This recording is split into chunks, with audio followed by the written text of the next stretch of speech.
Boa noite, paz seja com todos, amém? Vocês estão bem?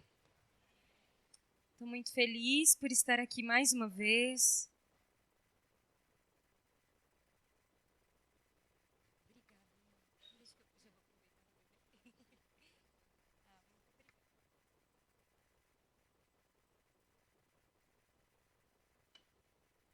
Você pode abrir sua Bíblia lá em João 4, por favor? Opa!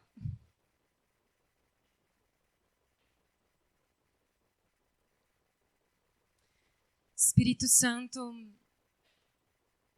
glorifica o nome de Jesus através dessa palavra, Senhor. Sem o Senhor eu não posso, Pai, e eu oro para que o nosso coração, Jesus, ele seja uma terra fértil para a preciosa semente da Tua palavra, Senhor. Nos encontra nessa noite através da Tua palavra, Senhor. Glorifica o Teu nome através dessa palavra, Senhor, em nome de Jesus. Amém? Irmãos, hoje eu vou fazer de uma forma mais simples. Eu vou lendo os versos e vou explicando da forma que o Senhor colocou no meu coração. Amém? A partir do verso 1, lá de João 4. Quando Jesus ficou sabendo que os fariseus ouviram falar que ele estava fazendo e batizando mais discípulos do que João, embora não fosse Jesus quem batizasse, mas os seus discípulos, saiu da Judeia e voltou novamente para a Galileia. No entanto, era necessário que ele passasse por Samaria. Assim, chegou a uma cidade de Samaria chamada Sicar, perto das terras que Jacó tinha dado a seu filho José. Havia ali o poço de Jacó. Cansado da viagem, Jesus sentou-se à beira do poço. Isso se deu por volta do meio-dia. O povo samaritano, meu irmão, eles eram descendentes de judeus. Eles eram descendentes de Abraão pela fé. Houve um tempo em que os homens de Israel, eles quebraram a sua aliança com Deus. E eles se casaram com mulheres estrangeiras, fazendo aquilo que o Senhor tinha dito para eles não fazerem. Mas anos depois, em um tempo de arrependimento, esses homens, eles rompem com essas mulheres e com os filhos que vieram, desses relacionamentos. E isso está escrito lá em Esdras 10, depois você pode ler. E esses homens enviam essas mulheres e essas crianças para longe da sua terra. E muitas dessas mulheres e desses filhos vão parar em Samaria. Para os samaritanos, eles são descendentes de Abraão, porque eles realmente são. Eles eram descendentes judeus, mas para os judeus, eles eram considerados como cães. Os judeus abominavam os samaritanos. Para um judeu zeloso, quando ele saísse da Judeia e fosse para a Galileia, ou vice-versa, Samaria ela sempre estava no meio, ok? Ela ficava entre a Judeia e a Galileia. Quando um judeu zeloso ele saía da Judeia e ia para a Galileia, o caminho mais rápido seria passar por Samaria. Mas como os judeus eram muito zelosos, muitos deles, eles passavam por fora. Por causa dessa briga e dessa rixa que eles tinham com o povo samaritano. Jesus, ele não se importava com aquilo que a religião havia estabelecido. Se um judeu zeloso não passava por Samaria, não tinha problema. Mas para Jesus, lhe era necessário passar por Samaria. Ao invés de fazer esse caminho por fora, que a maioria dos judeus fazia, ele decide passar por Samaria. Por uma terra rejeitada, de gente rejeitada, de gente imprópria para o povo judeu. Verso 7. Nisso veio uma mulher samaritana tirar água. Jesus lhe disse, dá-me um pouco de água. Jesus ele chegou na beira daquele poço por volta do meio-dia. E meio-dia o sol está latente, certo? Meio-dia é hora de tirar água do poço? Se o sol está lá em cima, latente? Não é. Normalmente, as mulheres elas retiravam água do poço pela manhã, que era o horário mais fresquinho. Só que aquela mulher, ela preferia o sol na sua cabeça do que o olhar das pessoas a julgando e a discriminando. E aí eu imagino, ela se preparando para ir retirar água naquele momento. Porque ela pensou, ninguém vai estar lá, ninguém vai me ver. Mas Deus já tinha visto ela. E eu fico imaginando essa cena, daquela mulher fugindo dos olhares, fugindo das pessoas. Talvez o poço era um lugar de fuga para ela. Era um lugar em que ela precisava ir para pegar aquilo que lhe era necessário, ela precisava de água para viver. Mas era um lugar de fuga, porque ela aproveitava para ir no lugar que ninguém fosse estar lá. Mas eu imagino o Senhor, o Filho de Deus, o Deus encarnado. Sabe, e eu sei que Jesus, ele não era cheio de beleza nem de formosura, mas ele era Jesus, e eu fico imaginando o porte de Jesus. Sabe, Jesus na beira do poço. E aquela mulher se aproximando daquele poço, e o Senhor esperando ela naquele poço ao meio-dia. Porque para muitos não era necessário passar por Samaria. Mas para Jesus era necessário passar por Samaria. Ele faz o caminho que ninguém fazia, porque ele queria se encontrar com uma mulher que buscaria água ao meio-dia, naquele poço. Amém? Sabe, nós vivemos em um tempo em que as pessoas, tudo aquilo que é grande chama a atenção dos nossos olhos. E a gente vive num tempo em que as coisas precisam ser grandes para ser relevantes, não é? Tem que ter brilho, luz e várias outras coisas, sabe? Mas eu ainda confio em um Jesus que continua se revelando no simples, que continua esperando uma mulher no poço, sabe? Que continua na rotina de uma mulher esquecida e rejeitada, esperando por ela. Sabe, enquanto o mundo espera coisas grandiosas, o Senhor, Ele continua nos esperando no nosso momento ordinário da vida. Sabe, do lavar a roupa, no ir no supermercado, né? É ali que o Senhor continua se revelando a nós e nos esperando. Verso 9. A mulher samaritana lhe perguntou como o Senhor, sendo judeu, pede a mim, uma samaritana, água para beber. Ela perguntou isso porque os judeus não se dão bem com os samaritanos. Culturalmente, irmãos, já era estranho um homem conversar a sós com uma mulher. Ainda mais sendo Jesus judeu, de aparência, de mestre, e ela uma mulher samaritana. Jesus, quando ele conversa com aquela mulher e ele pede para ela água, ele quebra tudo aquilo que a religião impôs e tudo aquilo que a sociedade impôs. Só que quando ela abre a sua boca, e mais para frente a gente vai falar sobre a vida dessa mulher, mas a princípio a gente já vê que, sendo uma samaritana, já havia a rejeição dela começa por fazer parte daquele povo. Existe um povo que nos rejeita. Existe um povo que nos acha como cães. Existe um povo que nem pisa nas nossas terras, porque nos acham desprezíveis. E quando Jesus, ele olha para ela e pede água, sabe? Ela abre a boca dela e ela libera todos aqueles anos de rejeição e decepção e dor sobre Jesus.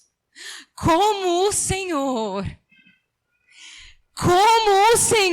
sendo um homem judeu, pede a mim, uma mulher samaritana, água para beber.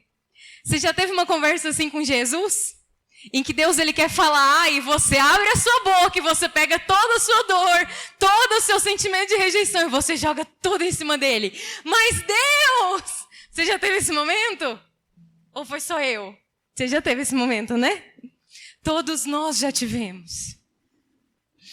E aquela mulher, a gente consegue identificar a conversa dela com o Senhor em 3 partes.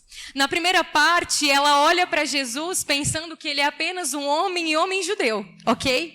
Lá no verso 10, Jesus lhe responde: se você conhecesse o dom de Deus e quem está te pedindo água, você lhe teria pedido e ele lhe daria água viva.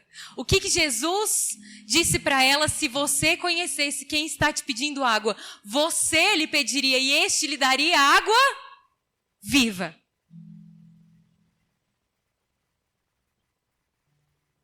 A mulher disse: Senhor, não tem como tirar a água e o poço é fundo. Onde pode conseguir essa água viva? Acaso o Senhor é maior que o nosso pai Jacó, que nos deu o poço do qual ele mesmo bebeu, bem como seus filhos, o seu gado? Jesus respondeu: quem beber desta água terá sede outra vez, mas quem beber da água que eu lhe der nunca mais terá sede. Ao contrário, a água que eu lhe der se tornará nele uma fonte de água a jorrar para a vida eterna. Lembra que ela via Jesus como um homem judeu? Ela não sabia que ela estava diante daquele que poderia dar água viva para ela. Então, Jesus começa a discorrer com ela sobre coisas espirituais. Se você soubesse quem está te pedindo água, você pediria água para mim e eu te daria água viva. E aí ela olha para ele, porque o olhar dela para ele é um olhar de uma mulher que acredita que está diante de um homem. E ela diz assim, como que o Senhor vai tirar água do poço, se o poço é fundo?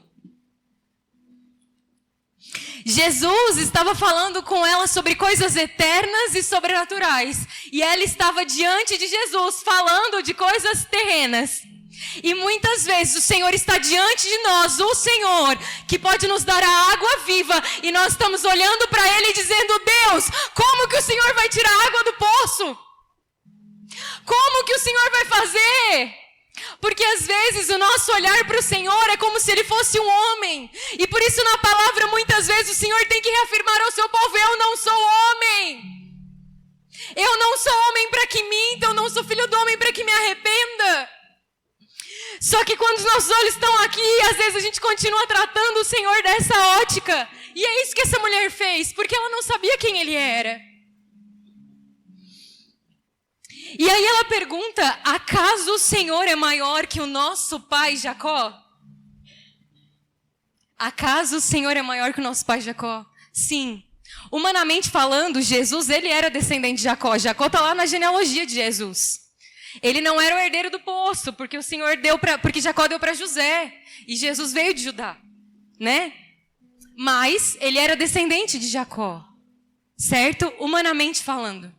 Mas espiritualmente falando, ele era o Deus de Abraão, de Isaac e de Jacó. Acaso o Senhor é maior que o nosso pai Jacó, que nos deu esse poço? Sim, eu sou maior que o pai de vocês, Jacó. E sim, um dia esse homem, Jacó, lutou comigo e ele nunca mais pode ser o mesmo.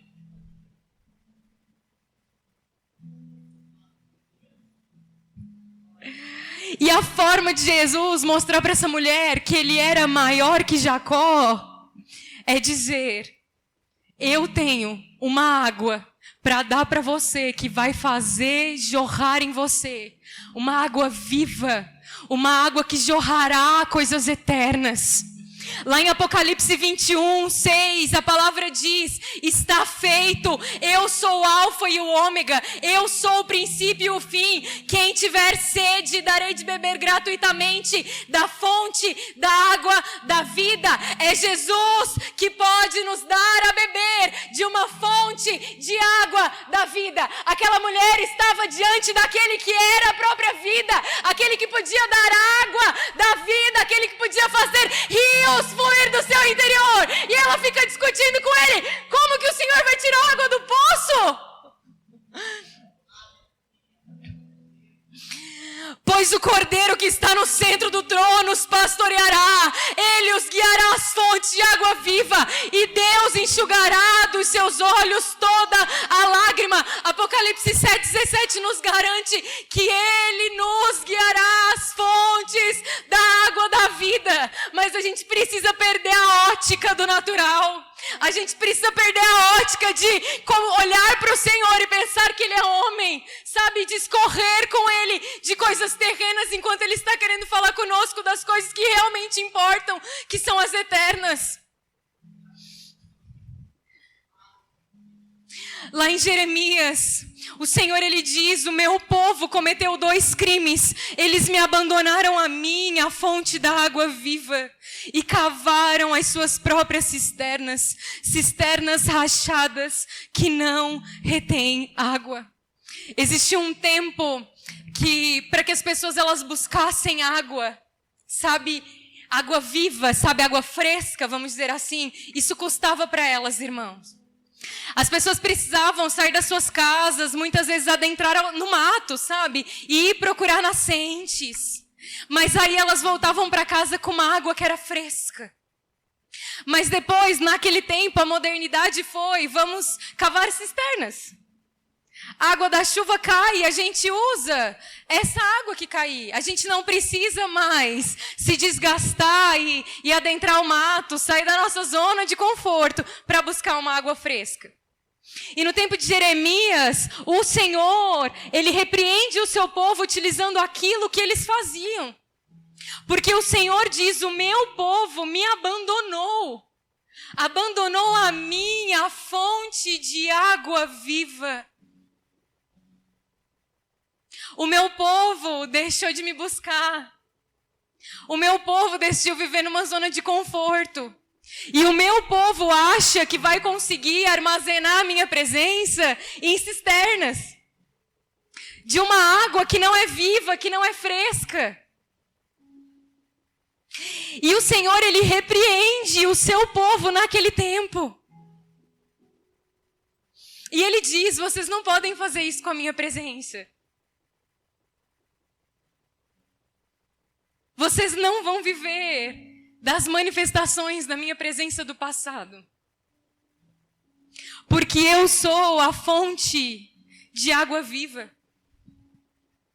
Eu sou a fonte de água viva.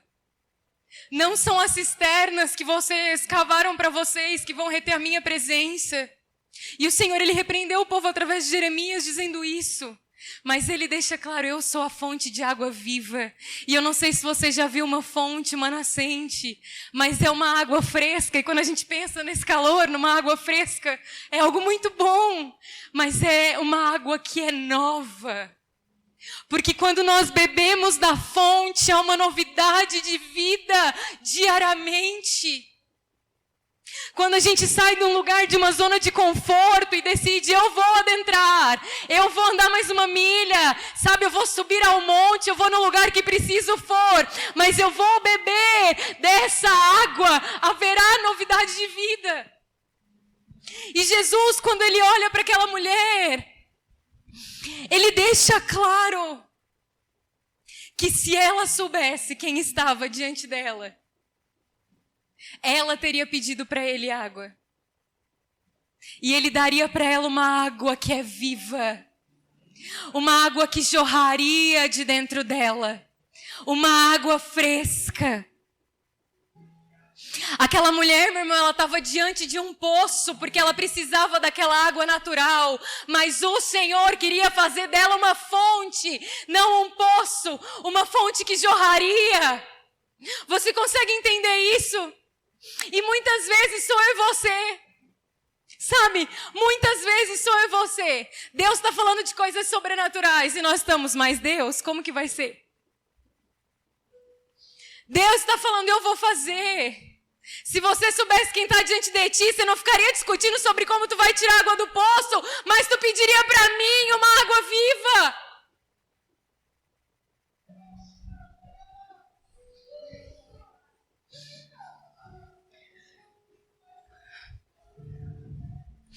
E aí a mulher, ela diz assim, Senhor, me dá dessa água, para que eu nunca mais tenha sede, e nunca mais precise voltar aqui para tirar água. E aí Jesus diz assim, vá, chama o teu marido e volte. Quando eu estava estudando essa palavra, o que estava no meu coração é assim, ela pede a água, não quero mais ter sede, nunca mais quero precisar voltar aqui, eu quero ter essa água que o Senhor está falando. E aí a resposta de Jesus é, vai lá, pega a tua vergonha, pega o teu pecado, pega a tua dor e vem. Ela pede a água e ele vai e pede, então me dá a tua dor. Porque se você for estudar, mulher não podia naquele tempo dar carta de divórcio. Aquela mulher, ela já tinha tido 5 maridos, 5 homens, e aquele que estava com ela não era o marido dela. A gente não sabe ao certo o que aconteceu com ela, mas se a gente for imaginar, pode ser que ela tenha recebido uma carta de divórcio, 2 cartas de divórcio, pode ser que ela tenha passado por viuvez, abandono. A gente não sabe, mas analisando a história, É fácil de entender que aquela mulher era uma mulher que passou por dores. Talvez ela tenha buscado, homem após homem, um preencher, uma completitude que só o Senhor poderia dar para ela. Mas quando o Senhor, na minha concepção, quando o Senhor diz para ela e fala, vai e chama o seu marido, Ele está dizendo isso, vai e traga a sua dor. Vai e traga a sua vergonha, porque aquela mulher tinha vergonha de ir buscar água no horário que as outras mulheres iam, porque ela sabia que eles olhavam para ela com um olhar de julgamento, porque ela era uma mulher adúltera, vamos dizer assim.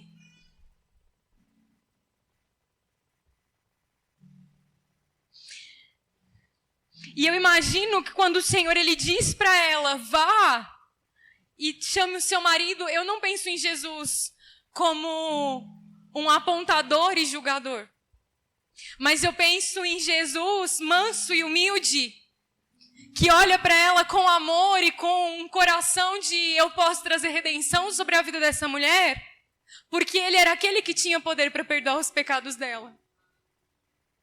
Então eu imagino Jesus olhando para ela de forma muito mansa, falando, vai, me traga o seu marido, você quer água? Vamos trocar. Vá e me traga, me traz essa dor. E eu lembro que quando o Senhor me deu essa palavra, a imagem que vinha na minha cabeça, a Lala está aqui de testemunha, o Mateus não, porque no dia ele não estava na igreja quando eu preguei, mas a imagem que o Senhor colocou no meu coração, vocês já viram nas redes sociais, a imagem de Jesus com um super urso e de uma menininha com um ursinho. E assim, foi isso que veio no meu coração, irmãos. Jesus fala assim comigo, tá? Mas eu imagino essa cena, quando ele fala e diz, vai e traga o seu marido. Eu imagino uma menininha, ferida, sabe? Agarrada àquilo que ela acha que é tudo para ela. Não querendo talvez dar. Mas o Senhor com algo muito melhor para dar para ela. Então, vai mulher. Você quer dar água? Vá e chama o seu marido. Vá, me traga a sua dor. Me traga a sua raiz de rejeição. Me traga os seus anos de dor que eu quero remir. Vá, que eu vou te dar uma água. E aí lá no verso 17, ela podia ter mentido para Jesus, né, gente? Tem muita gente que mentiria.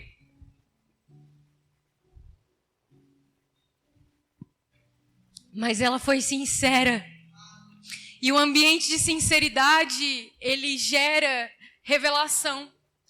Porque quando ela diz assim, olha, eu não tenho marido, Jesus, ele diz, você falou corretamente ao dizer que não tem marido. O fato é que você já teve 5. E o homem com quem você agora vive não é o seu marido. O que você acabou de dizer é verdade. A mulher disse, Senhor, eu vejo que és profeta. Antes ela via o Senhor como um homem. Agora ela já começa a reconhecer Jesus como profeta.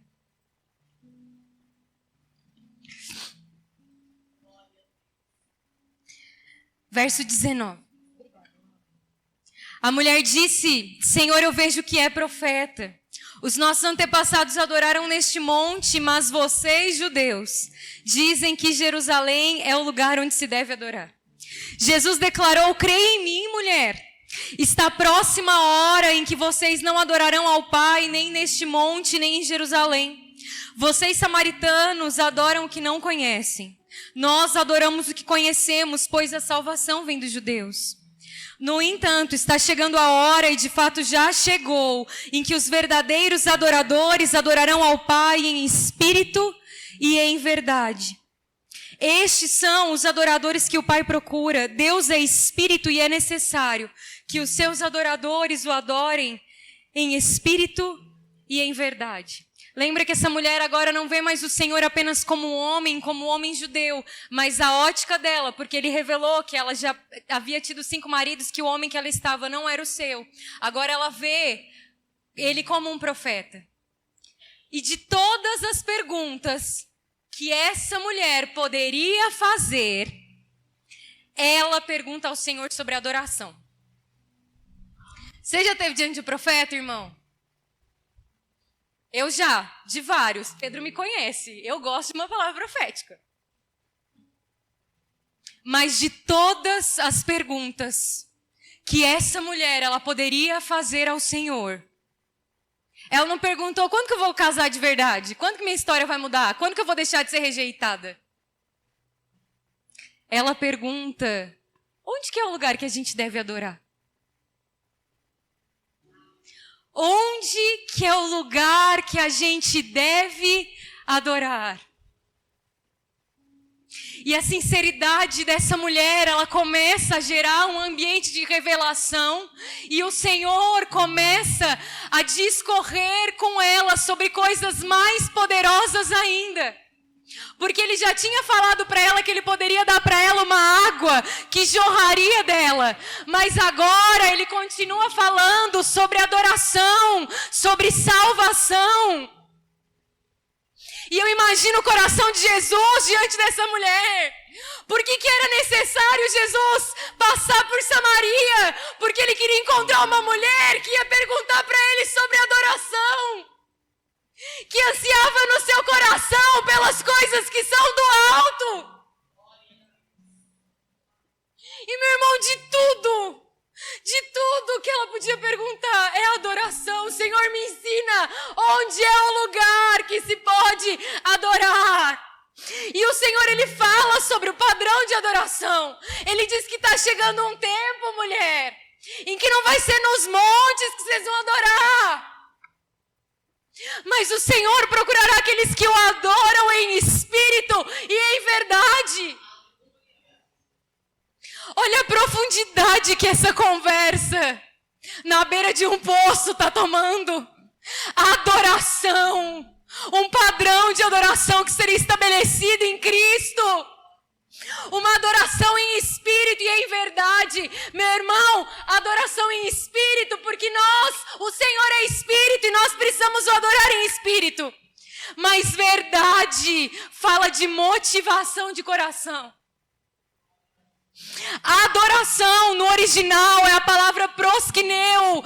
Pros quer dizer mover-se em direção a, aproximar-se, estar face a face. Kineu quer dizer beijar. Então mover-se em direção, aproximar-se, estar face a face e beijar. Proskineu, prostrar-se com o rosto em terra, como uma expressão de profunda reverência. Meu irmão, proskineu não é só um corpo dobrado, mas é um coração rendido. Sabe, Deus procura não só aqueles que abrem os seus lábios e declaram que o amam, que o adoram, mas aqueles que verdadeiramente se rendem. Aqueles que se dobram, não só com seus joelhos, mas com o seu coração. É prostrar-se diante de Deus. Ah, Jesus. Sabe, com um respeito profundo por quem Ele é. Salmo 51:17 diz que os sacrifícios que agradam a Deus são um espírito quebrantado. Um coração quebrantado e contrito, Deus não desprezará. Meu irmão, quebrado é moído. Um coração quebrantado é um coração moído. Sabe? É um coração, Deus, Tu és tudo e eu não sou nada. Ah, Senhor, o que seria de mim se não fosse o Senhor? Ah, Senhor, sabe? É isso que o Senhor procura. E muitas vezes, meu irmão, a nossa adoração vai requerer de nós sacrifício. Quando Abraão sobe para sacrificar Isaque, ele diz, nós vamos subir para adorar. Muitas vezes a nossa adoração, ela vai requerer de nós sacrifícios. Naquele dia, para provar o coração daquele homem, Deus pediu o filho da promessa. Por onde viria toda a descendência que o Senhor havia prometido para ele, porque o Senhor disse que ele seria pai de nações. E que seria através de Isaque. Mas ele sobe ao monte para adorar. Quando perguntam para ele, ele diz: nós vamos subir para adorar.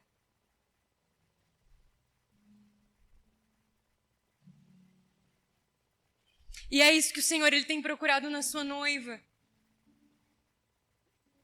Sabe, a gente está vivendo um tempo bíblico, mas eu sinto que é um tempo muito esquisito sobre a terra. De muita dor eu sinto, muitas vezes, pela igreja do Senhor. Sabe, está na palavra, o Senhor já tinha avisado, nós precisávamos estar prontos. Mas eu sinto que é um tempo bem... Eu uso a palavra esquisito ainda para não usar outra palavra pior.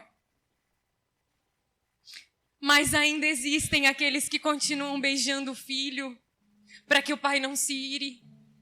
Ainda existem aqueles que têm um coração dobrado, joelhos dobrados, corações rendidos. Ainda existe uma noiva pura e santa que se dobra diante do seu amado.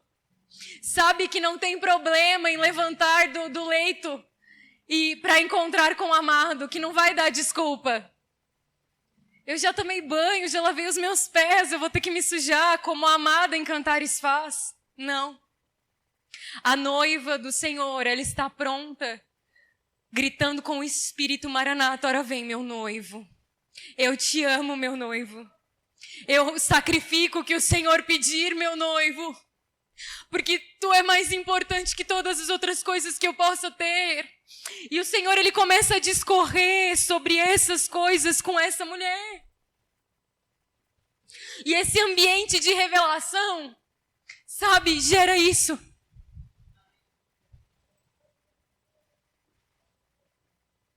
Só que a cereja do bolo nessa conversa, ela vem agora.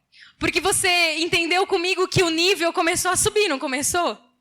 Primeiro ela discorria sobre a água. Como o senhor está me pedindo água? Tu é judeu. Depois, como que tu vai tirar água? Daqui a pouco, vejo que és profeta. Onde nós devemos adorar? E aí, lá no verso 25, a mulher disse: eu sei que o Messias vem e que é chamado Cristo. Quando vier, ele nos explicará tudo. Então Jesus declarou: eu sou o Messias. Eu que estou falando com você. Aquela mulher, ela fala tudo o que Jesus queria ouvir, não é? Ela fala tudo o que o mestre queria ouvir. Até aquele momento, Jesus não tinha falado claramente para ninguém. Claramente. Ele não havia falado para ninguém: eu sou o Messias. Mas para aquela mulher samaritana, rejeitada, excluída, porque ela tinha sede e fome, ele fala: eu sou o Messias. E vocês lembram que havia um ambiente de sinceridade, simplicidade, e começou a haver um mover profético ali, porque o Senhor começou a fluir em revelação com ela. E o nível desse ambiente, ele sobe para uma revelação ainda maior. Jesus deixa claro para ela quem ele era. E não havia para aquela mulher naquele dia revelação maior que essa, do que saber quem é o Messias. Jesus fala sobre adoração, aí ela diz: quando o Messias vier, ele vai nos ensinar. Eu sou o Messias, você quer o Messias? Eu sou o Messias. E uma das coisas que eu entendo é que a sede e a fome, elas continuam sendo a moeda do céu. Isaías 55 diz: venham todos vocês que estão com sede, venham às águas, vocês que não possuem dinheiro algum, venham, comprem e comam, venham, comprem vinho e leite sem dinheiro e sem custo. Isaías descreve pessoas que tinham fome e sede, mas que não pagariam com dinheiro. Qual seria a moeda dessas pessoas? A fome. Se você tiver fome, vem, porque você vai ter de comer. Se você tiver sede, venha. Vem, porque você vai ter de beber. Isaías descreve aqueles que tinham fome e sede. A mulher samaritana, ela tinha fome e sede. E a fome e a sede do coração dela geraram um ambiente de revelação tão profundo que o Messias se descortina diante dela para dizer que ele era o Messias.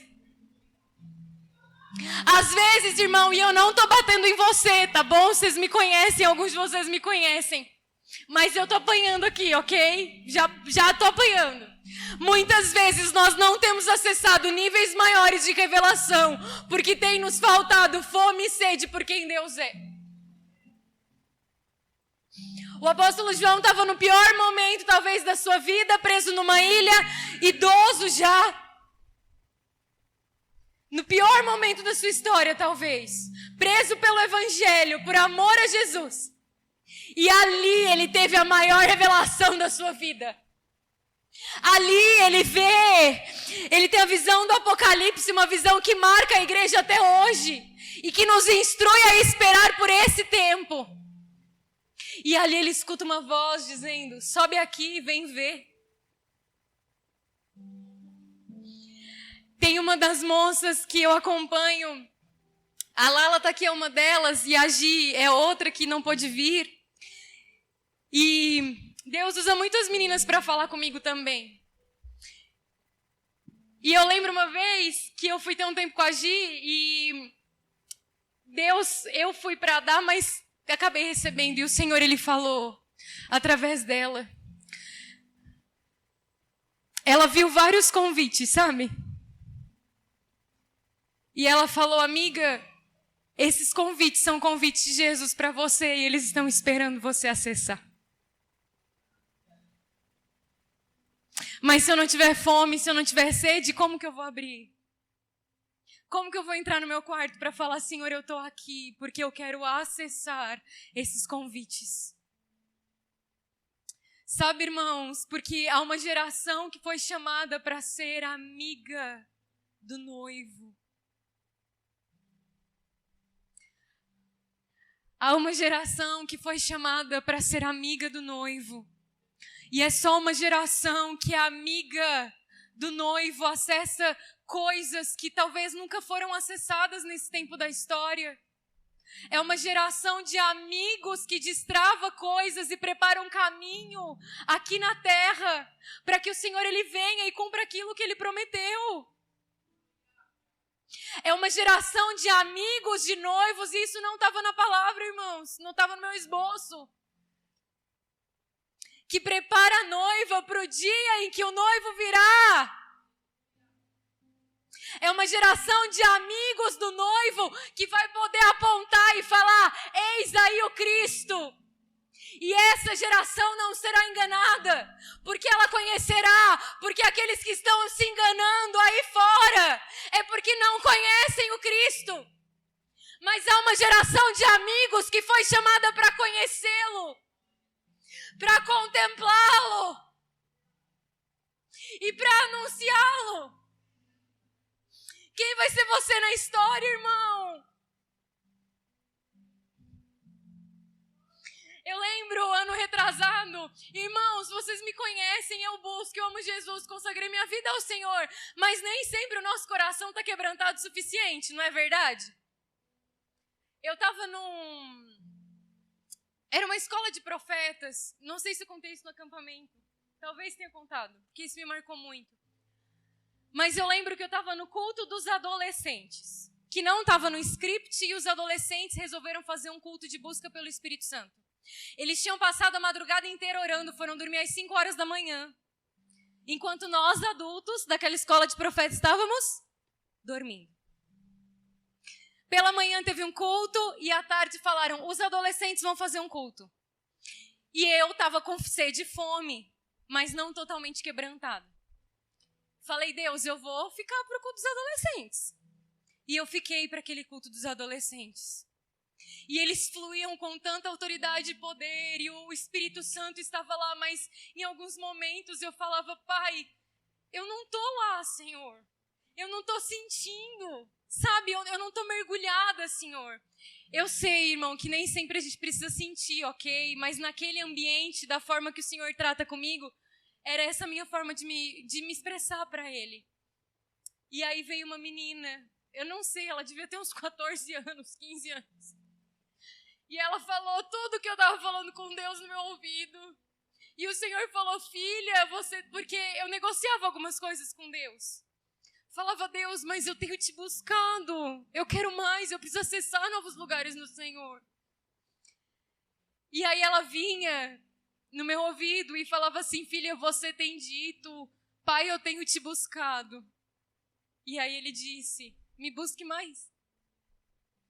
Filha, você tem dito, pai, eu tenho te buscado. E Deus disse no meu ouvido, me busque mais. A nossa sede, meu irmão, e a nossa fome, elas vão determinar os lugares que nós vamos acessar em Deus. E a gente não busca lugares porque eu tenho que vir aqui pregar uma palavra ou eu tenho que orar por pessoas. Não é por causa disso. Mas porque eu sei que eu sou filha e eu sei que o meu pai e o meu amigo Jesus, eles estão me convidando para ter um relacionamento profundo. Irmãos, isso nos custa, porque muitas vezes pessoas nos taxam de loucas. Eu lembro de um pastor do Peru que veio ministrar pra gente e uma das coisas que ele falou pra mim, ele falou, Laís, eu vim aqui porque Deus mandou eu te ungir. E a primeira coisa que ele falou pra mim depois dessa foi, as pessoas pensam que você é louca. Não é, amigo? Até hoje, né? E gente, só vai piorar, porque eu vou amar mais e mais Jesus e há algo que Jesus está liberando sobre a terra e eu quero estar naquilo que Ele está fazendo e isso vai ser loucura para o mundo e muitos outros virão juntos. Eu nunca falei a segunda parte na igreja e, irmãos, não é por causa de mim, porque esse chamado é para muitos de nós, amém? Não é só para Laís. Mas eu sinto de falar e ele disse assim, você é assim porque você é uma profeta do fim. As pessoas pensam que você é louca porque você é uma profeta do fim. E graças a Deus, eu tenho amigos que também são chamados dessa forma e que entendem a responsabilidade desses dias. E eu gostaria de entender e descobrir onde estão os amigos do noivo que não temerão em ser chamados de loucos, porque amam a presença. Sabe que quando o Senhor os chamar para o deserto, não terão problemas em dizer, em deixar tudo e ir. Porque deserto fala de tirar as distrações e estar face a face com o Senhor. Homens que amarão mais a Jesus do que a sua própria vida. Homens que não vão corromper a mensagem. E é desses homens e mulheres que nós precisamos no fim. Homens que não terão medo de dizer onde está errado você dormir com a irmã do seu irmão. Homens que muitas vezes terão as suas cabeças cortadas em mesas de Jezabel. Porque a doutrina que operava lá era essa. Homens como Estevão, que não terão problema, irmãos, desculpa, mas é para esse lado que a gente vai. Homens que não terão problemas, talvez ao serem mártires, apedrejados, porque terão os seus olhos do Senhor, enquanto a terra o apedreja.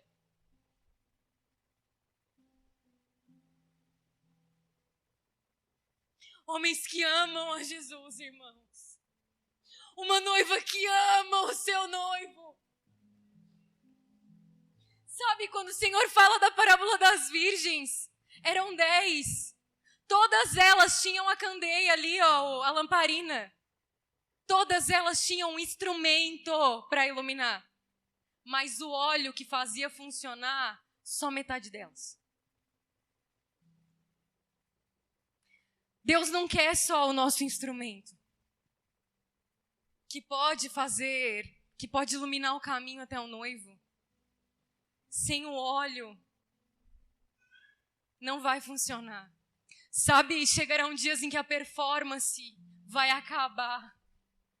Porque o noivo vai voltar a reinar na sua noiva. E eu não estou falando, irmão, dessa igreja porque eu conheço seus pastores. Mas eu estou falando da igreja do Senhor no Brasil e nas nações. Esse é o tempo. Olhem e vejam, irmãos. Olhem e vejam, os sinais estão aí.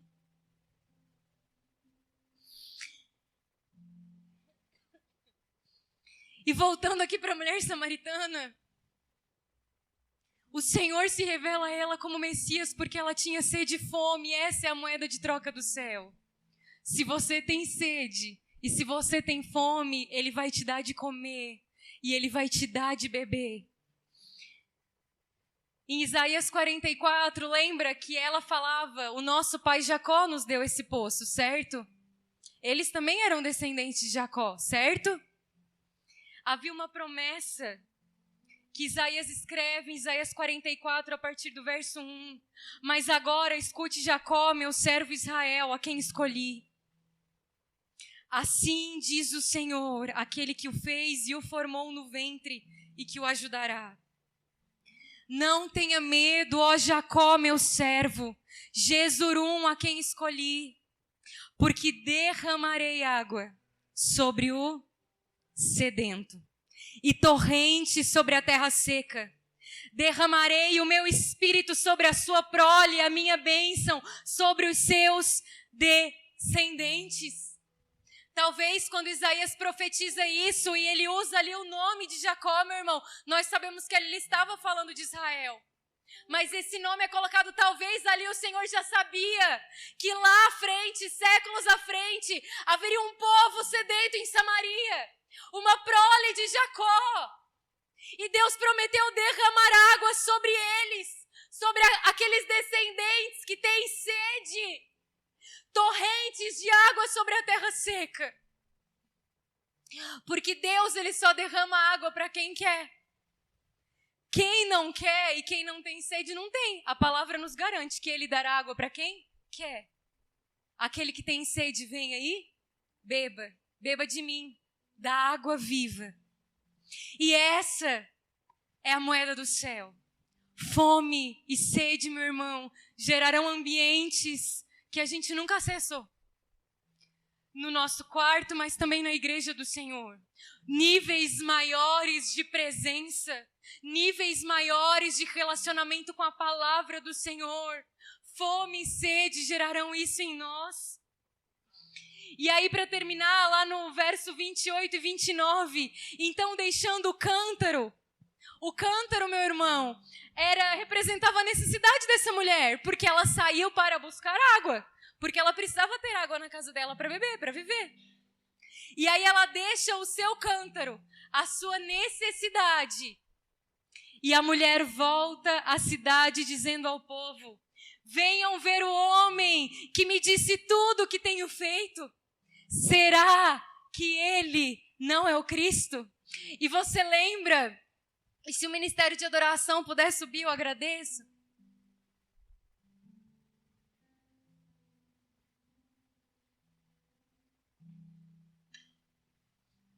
E você lembra que aquela mulher, ela queria se esconder do olhar das pessoas.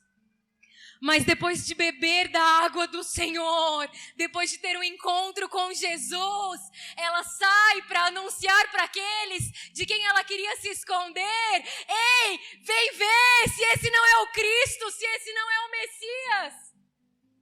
Sabe por quê, irmão? Porque a água que nós bebemos é a água que nós liberamos sobre as pessoas. E se nós bebermos de Jesus, não tem como outra água ser liberada através de nós. Você quer liberar Jesus pelas ruas da sua cidade?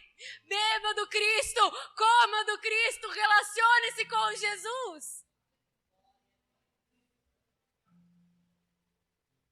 Sabe, até hoje, Jesus, Ele continua nos encontrando no lugar de fuga.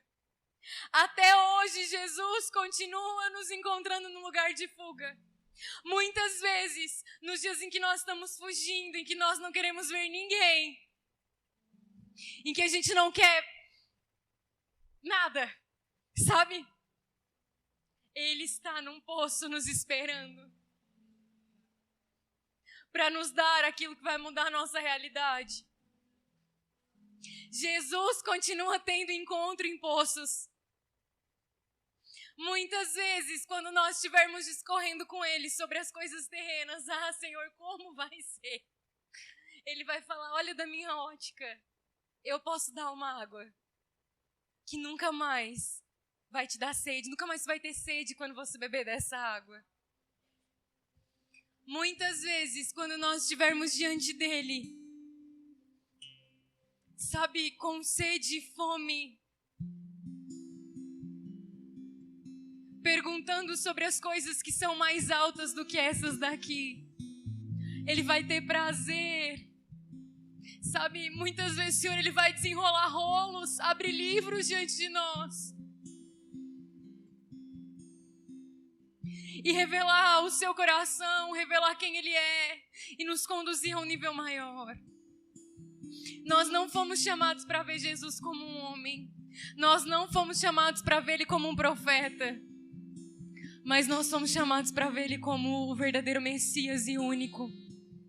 E nós fomos chamados para beber dessa água, para adorar Ele com o coração rendido, com o coração quebrado diante de quem Ele é.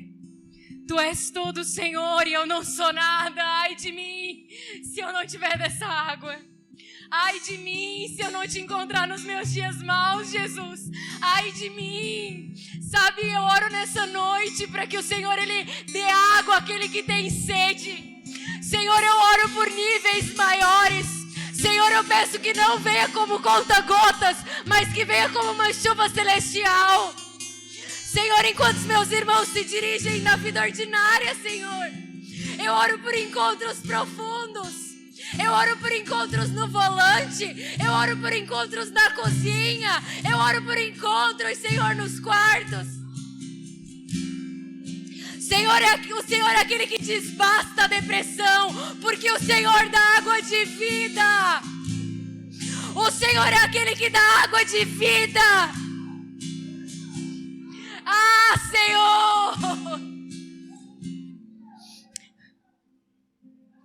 Senhor, há anos existem sementes sendo lançadas nessa casa. Há anos existem coisas lançadas nesse solo, Senhor. Pai, eu oro por um tempo de florescimento e de refrigério. Deus, como tua filha, eu peço ao Senhor, Pai, um tempo de uma sombra fresca sobre os teus filhos. Deus, eu peço por esse tempo, Senhor. Senhor, porque as árvores, as sementes que aqui foram plantadas foram boas. E semente boa, muitas vezes ela primeiro rasga o solo, mas de uma hora para outra ela nasce da terra. Deus, eu oro por essa árvore, Senhor. Eu oro para que essa árvore faça sombra, não somente para essa comunidade, Senhor, mas eu oro, Deus, para que outros venham beber e comer desses frutos, venham se desfrutar dessas sombras. Jesus, tu és suficiente. Senhor, entrou o tempo e saiu o tempo, e o Senhor continuou sendo suficiente. E o Senhor continuará sendo suficiente, Senhor. Mas eu peço ao Senhor, Pai, gentilmente, Senhor, que quando as janelas se abrirem, Senhor, venha como uma onda poderosa, Senhor. Que quando o rasgar do solo vier, Senhor, ele venha com muita força, Pai. No nome de Jesus eu te peço, Senhor. Deus, eu te louvo por essa casa. Eu te louvo por esses pastores. Senhor, eu te louvo pelas lágrimas, Senhor. Eu te louvo pela permanência e pela fidelidade, Senhor. Eu te louvo porque os corações não foram corrompidos nem abalados, Jesus. Obrigada, Senhor. E nos dá mais, Jesus. Gera nessa casa uma fome nunca vista nessa cidade. Uma fome pela Tua palavra, Senhor. Gera nessa casa uma fome e uma sede nunca vista, Jesus, nessa cidade, Senhor. Pai, eu oro por homens e mulheres que verdadeiramente comam o Teu rolo, firmados na Tua palavra, e que não tenham medo de liberar ela pelos seus lábios. Jesus, eu oro para que as trevas que muitas vezes cobriram essa cidade, Senhor, Deus, eu oro para que elas não permaneçam diante de uma igreja pura e limpa e santa, Senhor. Deus, eu oro para que essa cidade, Senhor, e eu te louvo por essa cidade, eu oro para que ela não seja conhecida como um ar poluído, mas como um aroma e um perfume fresco da Tua presença, Senhor. Deus, fortalece os Teus filhos. Fortalece os Teus filhos, Senhor, nesse tempo da história, Senhor. Em nome de Jesus eu peço, Senhor, em nome de Jesus.